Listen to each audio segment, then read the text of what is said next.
Breaking news చూస్తున్నాం. జనసేన అధినేత పవన్ కళ్యాణ్ కు ఐక్యరాజ్య సమితి ఆహ్వానం పలికింది. ఈ నెల 22న న్యూయార్క్ లో జరగనున్న సదస్సులో పవన్ ప్రసంగించనున్నారు. దేశం తరపున పాటుపడే నలుగురికి మాత్రమే అందే ఆహ్వానంలో పవన్ ఒక్కరు కావటం విశేషం. దీనితో పవన్ ఈ నెల 20న న్యూయార్క్ కు బయలుదేరుతున్నట్టు సమాచారం. స్వార్థం లేని నాయకులకు మాత్రమే ఇలాంటి అవకాశం దక్కుతుందని తెలుపుతున్నారు విశ్లేషకులు.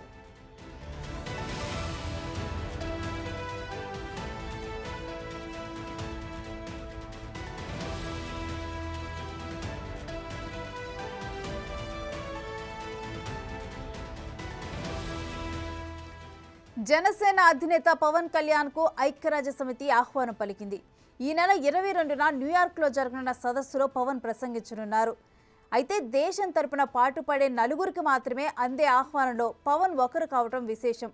దీంతో పవన్ ఈ నెల 20న న్యూయార్క్ బయలుదేరుతున్నట్లు సమాచారం. అయితే స్వార్థం లేని నాయకులకు మాత్రమే ఇలాంటి అవకాశం దక్కుతుందని విశ్లేషకులు తెలుపుతున్నారు. ఇదే అంశానికి సంబంధించి మరింత సమాచారం మా ప్రతినిధి శివ అందిస్తారు ఫోన్ లైన్ ద్వారా. శివ, పవన్ కళ్యాణ్ కి అరుదైన అవకాశం దక్కినట్లు అనుకోవచ్చా?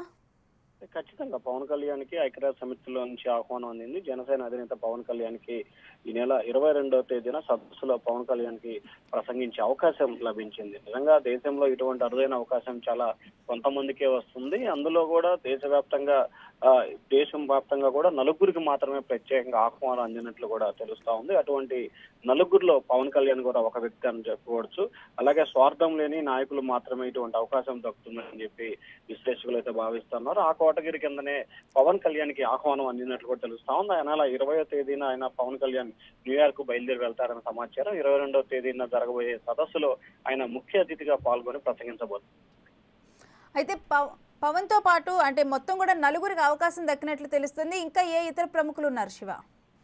అంటే ప్రధానంగా చూసుకుంటే మనకు తెలుసున్న సమాచారం ప్రకారం కూడా సంబంధించి ఒకే ఒక వ్యక్తికి ఆహ్వానం అందినట్టు తెలుస్తుంది. ఆంధ్రప్రదేశ్ లో కూడా తెలుగు రాష్ట్రాలకు సంబంధించి ఒకరికి ఒక వ్యక్తికి ఆహ్వానం అందినట్లు కూడా తెలుస్తా ఉంది. వివిధ దేశాలకు సంబంధించి వివిధ రాష్ట్రాలకు సంబంధించిన నేతలు మిగిలిన ముగ్గురు ఉన్నట్లు కూడా తెలుస్తా ఉంది. వారి వివరాలకు సంబంధించి కూడా ఈ రోజు సాయంకాలానికి పూర్తి స్థాయిలో వెలువడే అవకాశం అయితే కనిపిస్తా ఉంది. ఉత్తరప్రదేశ్, మహారాష్ట్రకు సంబంధించిన అక్కడ ఆ రాష్ట్రం నుంచి ఒకరు, ఈ రాష్ట్రం నుంచి ఒకరు, గుజరాత్ నుంచి కూడా మరొకరు ఉన్నట్లు కూడా సమాచారం అయితే అందుతుంది. అయితే పూర్తి స్థాయిలో వివరాలకు సంబంధించి మాత్రం ఇంకా ప్రకటన చేయలేదు. తెలుగు రాష్ట్రాలకు సంబంధించి మాత్రం కేవలం ఒకే ఒక వ్యక్తి పవన్ కళ్యాణ్ కి మాత్రం అరుదైన ఆహ్వానం లభించింది.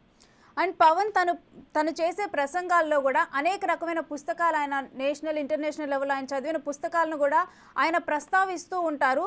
సో వాటన్నిటి కూడా అంటే అనార్గళంగా కూడా ఆయన మాట్లాడగలుగుతారు కాబట్టి అందుకు ఈ అరుదైన అవకాశం ఆయనకి లభించినట్లు తెలుగు రాష్ట్రాల నుంచి అనుకోవచ్చా?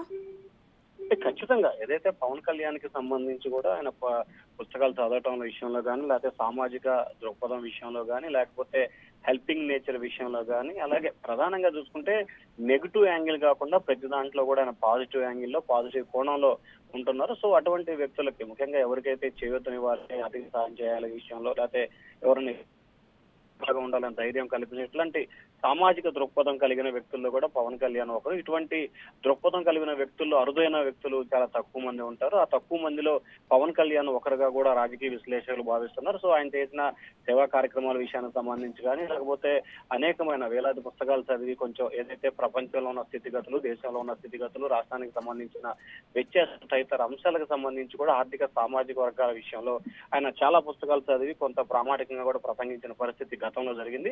సో అటువంటి వాటి నేపథ్యంలోనే తాజాగా పవన్ కళ్యాణ్ కి సంబంధించి కూడా ఎక్కడ స్వార్థం లేని ప్రశాంతమైన వాతావరణం కలిగిన వ్యక్తిగా కూడా ఆయనకైతే ఈ ఆహ్వానం లభించిందని చెప్పి కూడా భావించవచ్చు. Right, thank you Shiva.